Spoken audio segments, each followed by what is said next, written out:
Yo, what's going on, guys? Welcome back to Tower of God New World. In today's video, we are going to check out the brand new Dev Note number 9. Now, for this Dev Note, there are a lot of things to unpack here. We have brand new optimization, brand new characters, a lot of content coming to the game. So I'm very excited to cover this. But before I get started on the video, make sure you guys hit that like button, subscribe if you haven't. I'd really appreciate it. And if you guys are new here on the channel, I have a Discord server. So if you're interested, I'm going to post a server link in the comment section down below that you guys can join up. But anyways, let's not waste any time. Let's hop right into the video. All right, so there are a lot of things to unpack here, so I'm going to try to make this as short as possible. So reorganization of past products, which was mentioned in the last dev note. Now this isn't really important because this is just, stuff that you can purchase in the game, so it doesn't really matter. So we're going to go ahead and skip that. But for the next category, we have content improvements. So let's go ahead and read this. It says, first, in the February 29th update, Trial of Origin has expanded to floor 600. While supplementing the volumes of the basic PvE mode, detailed balance nerfs to the adventure stage and adjustments to the conquest mode will be additionally applied. We will continue to adjust the balance while monitoring the progress of each update so that many regulars can enjoy the game more happily. Some regulars left feedback that it is unreasonable that the damage dealt was lower than regulars with lower link levels, even though their Shinton link level was higher in the underground laboratory. Improvements will be made over a total of 2 rounds, and we plan to take additional responses based on the trends. First, improvements to the stat and skill balance have been applied to the 3 underground laboratory bosses, Data Zahar, Data Kun Mashni, and Data Urik Mazno on February 29th. The balance of Data Adon and Data Gusting will be adjusted on March 13th. Tower of Alliances Season 2, which we mentioned in the last Death Note, has returned on February 29th. We look forward to the competition becoming more interesting. If there are no issues, we will be able to operate it on a regular schedule along with the Alliance expedition. In addition, the Hell Train Arena event, which was mentioned in the 2024 first half roadmap, is scheduled to be held in early April. So basically for this category, they're mostly talking about underground laboratory, adventure mode, conquest mode. They're mostly talking about PvE content, and they're adjusting it and making it a lot more balanced and easy to, not easy to beat, but they're making it more balanced and more, like, basically making it more optimized this time and giving you an actual, like, giving you a chance to actually, beat the hard content. So we have this new mode called Hell Train Arena event. Now, this isn't going to come in March. This is going to come in early April. They said that it's going to come early April. And this looks really, really cool. And as you guys can see, it's like a new character right here. And this is pretty much what it looks like. Now, I can't really read it because it's in like a whole different language, but this looks absolutely cool. So let's go ahead and read this. It says, Hell Train Arena is a concept that connects the Hell Train and the Name Hunt Station, the main story location of Tower of God Part 2, and is an event type arena that regulars of all servers can enjoy. So I'm pretty sure this is probably going to be like an arena sort of mode where you can go up against different players, because they have like this battle icon right here and you guys can see the ranks right here. So this is definitely going to be some sort of PvP mode that you can enjoy. All regulars will board the Hell Train according to their adventure progress and can move to the front and get off at the station. Points can be gained or lost depending on the battle result, and compartments are assigned based on points. The lower section of the train consists of single deck battles, while the upper section consists of 3 deck best 2 out of 3 battles. So this is almost similar to like Ranked Arena, where you have to create 3 teams. So for like the lower part, like the lower section, you only need 1 team, and then for the upper section, you're going to need like 3 teams, and then best 2 out of 3 is the way for you to win. When you get off the train, you will find the entrance to the Name Hunt Station. From here, the battle begins in a name area set on Floating Island. If you win against regulars of your choice, you can immediately move up to their rank, and victory is determined by building a total of 5 decks and winning 3 out of 5. So it seems like you're going from 1 deck to 3 decks, and now you're going to 5 decks. So that means it means that we're gonna have to make 5 teams, which is crazy. So that is absolutely insane right there. Code Train Arena is not content enjoyed only by certain regulars, but is designed so that all regulars can enjoy it together. We are preparing to provide fun to regulars by integrating all servers and competing together during the event period. We will provide you with more complete content in the March Dev Note. In addition, Colossal Worms and Net Dolphin Queen bosses based on, I don't know how to say this, are being prepared as event boss battles. So you guys remember for the I forgot the 2024 roadmap, they said that they were going to implement brand new bosses in the game because the only bosses that we pretty much had was we only had the White Steel Ill, and that was pretty much it. So it seems like we're going to have brand new bosses that are going to be permanently in the game, which is really dope. The contents of these events are also being prepared to be presented in a different format from the previous one throughout March and April. We will quickly develop a mode that joins forces to defeat the world boss and other game modes that you have suggested. The image below is a sneak peek of the Net Dolphin Queen, a giant monster currently in development. So this is the monster that they're working on right now, and it seems like this boss is going to be permanently in the game. So that's really good. The fact that they're going to bring like different varieties of bosses in the game, it's a good sign of longevity. So I like that a lot. And they also included world bosses. So I'm pretty sure world bosses are almost similar to like White Steel Ill, because White Steel Ill is Alliance boss battle. Now for the third category, we have release of teammates. So we're going to talk about brand new characters. There was feedback asking why the game's original teammates and collaboration teammates are being prioritized and updated at short intervals, despite there being many popular characters from the webtoon. So you guys remember they said that there's no longer going to be collaborations as of to right now. So this is pretty much the reason why they said that. They said that because a lot of people suggested them to pretty much release Tower of God characters first before they release collab units, which is kind of understandable. We would like to apologize for not being able to create a balanced lineup. For the remainder of 2024, we will build a lineup that focuses more on the original Webtoons teammates. So this basically confirms that for the rest of this entire year, the chances of us getting like a collaboration or characters who are not part of the Webtoon is extremely low. So this pretty much confirms it. In the February 29th update, okay, a lot of people said that I said Shalao's name wrong. So they said that I'm supposed to call it Shalil, something like that. So I'm gonna say Shalil for now. If I still said it wrong, I apologize. But Shalil, who also appeared in his collab story, has joined the tower and oh whoa, how do you say that name right there? Okay, I'm gonna say Vicente. I might have butchered his name right there. One of Joaquin's 5 siblings will visit our regulars in March. So this guy right here, who looks exactly like Joaquin, he's going to come on March, and he looks really dope. We are carefully preparing various original Tower of God teammates this year, so please look forward to it. So we already have Shalil already. Now the next character is going to be Joaquin's brother, who's going to release in the March update. And then for the fourth category, we have accuracy, evasion, stat dependence.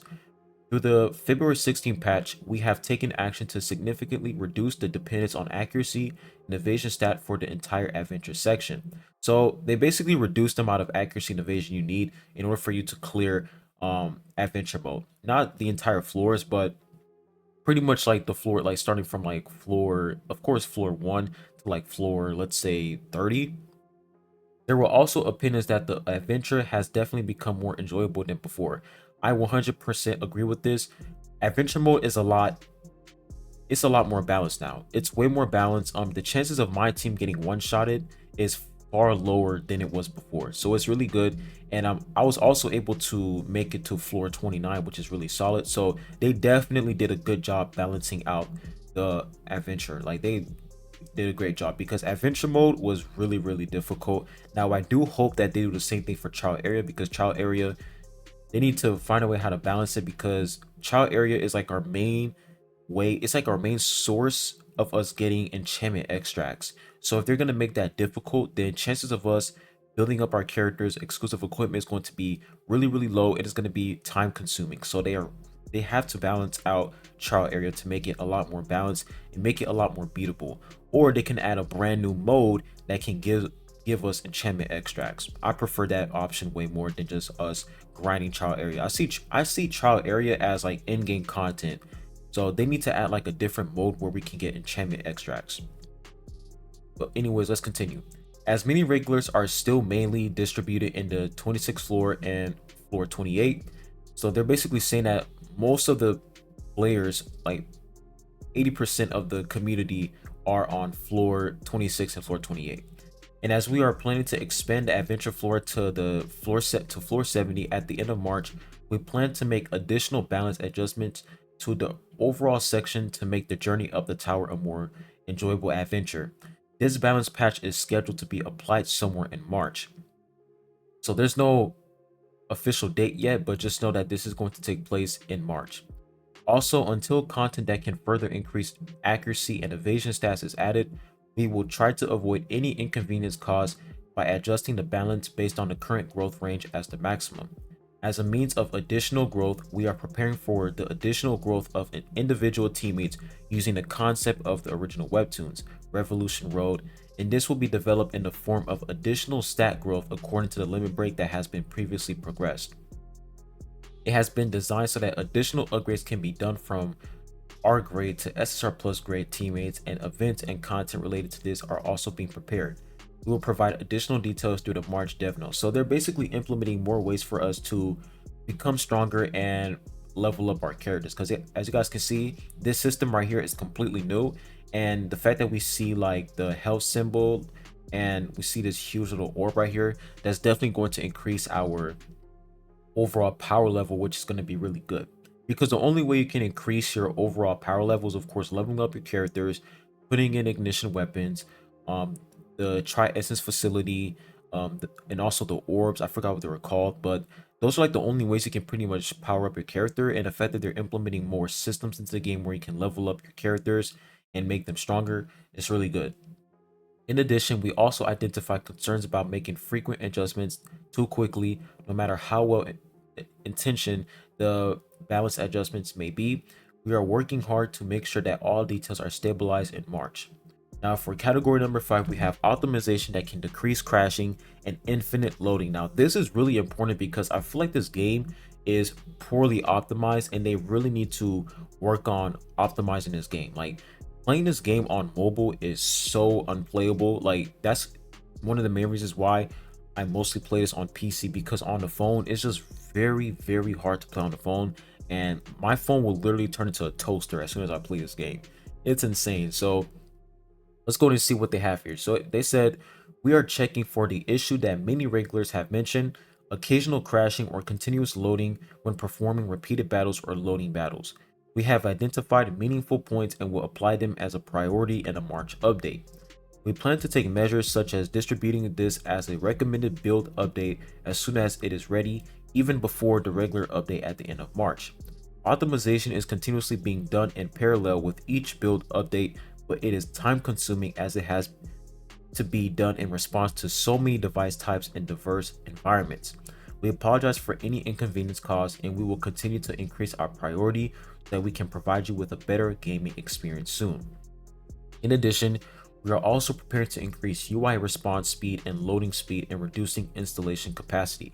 Now that is actually really good because the UI speed is really slow in this game. Like, the time it takes for me to skip a cutscene or skip an animation just takes way too long. So it's good that they're fixing that.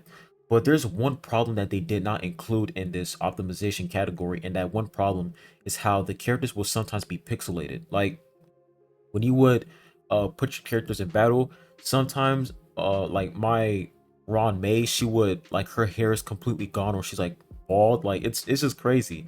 So they definitely they're gonna have to fix that issue where the characters, their design just becomes really weird during battles. Like, once you're fighting, you're going to realize that your character, like, their clothes are missing, their hair is just completely gone, their weapon is just glowing. It's just a lot of weird stuff happening. So I hope they fix that.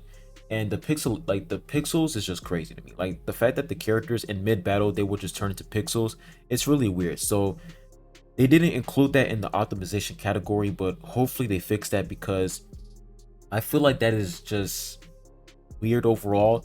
So they definitely have to fix that. But the fact that they're trying to make the game run a lot better, it's really good. But hopefully this happens a lot sooner, because if this happens in like May, June, that's gonna be far away. Hopefully this happens in like March or April, but we're gonna have to wait and see.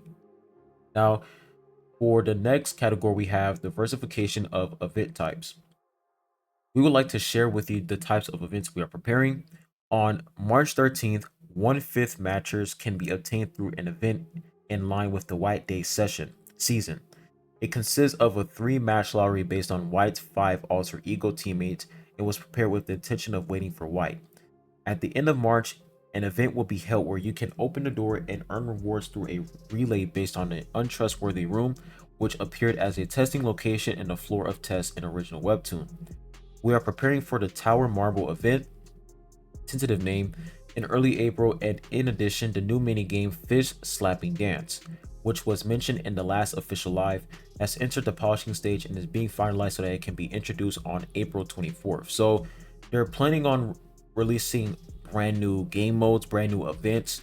As you guys can see, we have this mini event right here with like a dice that's absolutely brand new. We have this event right here with Kun Aguero, and we also have this Joaquin event. So we're excited to see what these mini events have in store. In addition to the types of events mentioned above, new events with ranking factors are also being prepared, and we will provide additional information on these in the March Dev Note. Now, for the next category, we have reward balance adjustment. We are continuously expanding the supply of reward balance through events, but it was difficult to easily adjust the regular content rewards due to the burden of retroactive application according to the accumulator experience during the service period. Adding agency service sender request rewards, expanding underground laboratory rewards, and expanding arena awards. In the case of the agency service center, we are preparing improvements to enable an additional supply of goods by adding requests first. For the underground laboratory and the arena, which operate on a seasonal basis, the direction is to increase rewards when the new season starts. In addition, we would also like to improve this by allowing regulars to view advertisements and receive rewards as needed. Okay, what does this mean? View advertisements. Please don't tell me they're going to put ads in the game. If they're going to put ads in the game, that is going to be ridiculous. Please don't put ads in the game. They're going down that Cookie Run Kingdom path where they make you watch videos in order for you to obtain additional rewards. Don't do that. I feel like that is not a good way to implement rewards in the game. Maybe I'm reading this wrong, but it literally says we will also like to improve this by allowing regulars to view advertisements and receive rewards as needed. This is just, nah, that's not it right there. So let's continue. Even if they do not necessarily have to pay for additional goods or items while distributing rewards, the events will remain the same as now. This part will not be structured in a forced form that causes inconvenience to the game. It will provide additional details through the March Dev Note. Yeah, if they make advertisements a requirement, that's going to be ridiculous. So the fact that they said that it's going to be optional, that's good. And then for the 8th category, we have requests to make Masno and Shalao's costumes from the Tomb of Tortured Souls story event. Thank you so much for your support and love in the last collaboration. From the first day of the collab event, many regulars asked to make the costume that Majino wore, or they said his name wrong, is Masno, wore in the story event. So after confirming the information, we quickly started producing a costume. To make a new costume, we are producing a large number of animations, including battle scenes. We ask for your understanding that it may take a lot of time. We are currently working on it, aiming for March 13th. So this costume that Masno had in the collaboration, they are going to implement it in the game. And I'm not gonna lie, his costume is badass. Like his costume during the 7 Deadly Sins collaboration, bro looks like a Chad. In addition, we are also producing a costume for Salil Zahar, so please look forward to it. So she's also going to get a brand new costume as well. The result of the ultimate popularity contest. So if you guys don't know, there was a contest deciding whether or not, you know, which skin we should like put for Yiwa. And the skin that everyone chose was the Fire Flame concept costume, which is actually pretty dope, and I voted for that as well because I feel like the Fire Flame concept costume is gonna introduce like a different how can I say this? It's going to introduce something new because I'm not gonna lie, the typical bunny girl outfit is just it's so common in every gacha game. It's starting to get tiring at this point. So seeing like a Fire Flame concept costume is gonna be really, really dope. So I can't wait for them to implement this in the game. Now they did say that the art team was hoping for the bunny girl costume, which is kind of interesting. And they showed the results. Is they said for the KR version, the bunny girl costume was voted more, and then for the global version, the Fire Flame concept was voted way more. And then when you combine it, it was basically 733 in total. So if it wasn't for the global version, we would have had the bunny girl outfit. But it's a good thing that we ended up getting the Fire Flame concept because I just want something new. Like the same typical bunny girl fit in every gacha game. It's starting to get tedious at this point. So the Fire Flame concept is actually pretty dope. When looking at the actual numbers, Korean regulars may find it quite surprising that the rankings were bunny girl, like I said, swimsuit and wedding dress in that order. So the results are absolutely insane from like the KR version. Like it's so different from the global version. It's insane. But those are pretty much the results for the the costume concepts for Yua. Now let's move on to other improvements. It says improvement work is also being carried out in many other areas. In the end of March build, a feature will be added that allows for the expansion of the target of friend support beyond just friends to include alliance members. That is actually dope. A feature that allows checking the equipment information borrowed through friend support will be added in the end of March build. Convenience will be improved when using multiple items from default handling to scroll sensitivity and quantity settings. This enchantment will also be included in the end of March build. Additionally, a feature allowing users to directly check the information of time-based recharge tickets, such as event campaigns, in the main lobby will be implemented in the end of March build. To prevent the continuous running of ads in the chat window, chat input will be unlocked based on stage progress, and this improvement will also be included in the end of March build. One thing that I noticed about the chat is that the global chat, I never typed in it. The only time I used the chat was for my alliance, but other than that, I don't even use it at all. But there's always, I don't know if it's just for me, but there's always this one person who's spamming some link, and I'm pretty sure it's like a scammer or something. I don't know. They're gonna have to fix that because it's like one person who's constantly spamming some link in the chat. So they have to fix that for sure. Furthermore, numerous improvements are underway. We will continue ongoing efforts to address the various inconveniences you have brought to our attention in order to ensure a pleasant gaming experience. While we initially intended to briefly outline the content we are preparing through developers' notes, we acknowledge that the explanations were insufficient and lacking. Through this developer's note, we aim to provide more definitive information and schedules regarding the development stages that we are preparing for and hope it is helpful to our regulars who enjoy the game. In the upcoming March, we will work even harder to provide a better gaming experience. Wow, that was a lot. I'm not gonna lie. I had to take a break during this video, but that's pretty much all we had for the Dev Note number 9. And it's a lot going on. That was a long read, but it seems like we're definitely going to have a lot of things implemented into the game, brand new content. I'm mostly excited for the Hell Train Arena event because it seems like this is going to be a brand new PvP mode, because right now we only have ranked arena and we also have regular arena, but this one is going to be like a different mode where you're going to go up against different players, but you're gonna have 5 teams depending on which floor you're like. It's because I'm pretty sure it's separated in 3 categories. You have the lower section, the upper section, and then after that I guess there's like a section higher than the upper section. I don't know, but this is actually interesting. I wish this was in English so that I can, you know, tell you guys more, but this is like in a whole nother language, so I can't really say anything. But this character right here, she looks really clean, and hopefully she becomes playable. But yeah, that's pretty much all we have for this dev note. Really interesting. We have Joaquin's brother who's coming to the game in March, and Shalil's sister is like right there with the blonde hair, and I'm pretty sure she's gonna come into the game later on in the future.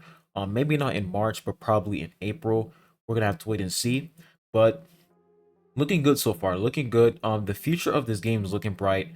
I'm mostly looking forward to the optimization so that they can make the game a lot more playable and a lot more easier to play, especially on mobile, because PC it's not bad, but for mobile it is horrendous. So hopefully they, make it a lot cleaner and a lot easier to play, and brand new events, reward balances, brand new costumes. Everything is looking good. The future of this game is looking bright. It seems like this game has, like, in terms of longevity, I'll say that Tower of God New World has one of the, like, the longevity of this game is promising. Like, I've been playing this game since, I forgot when it came out, probably July, I forgot, but I've been playing this game since last year, and there's always something to do in this game. You have adventure mode, trial of area, trials of chaos, PvP, PvE, events, so many things to do. You have bosses. There's just so many content in this game, and the fact that they're implementing more content and continuously giving us brand new characters. And keep in mind, guys, they are updating this game every 2 weeks. That is crazy. Like, the fact that they're updating this game every 2 weeks and there's always something to do just proves that the longevity of this game is promising. So I'm really excited to see the future of this game and the future of, yeah, the future of Tower of God New World overall. It looks really promising. The characters look dope. Brand new bosses. Yeah, everything is looking good right now. But anyways, I'll be ending the video at that. My throat is literally about to catch on fire. Make sure that you guys hit that like button, subscribe if you haven't. I really appreciate it. And I'll be catching you guys on the next one. Peace.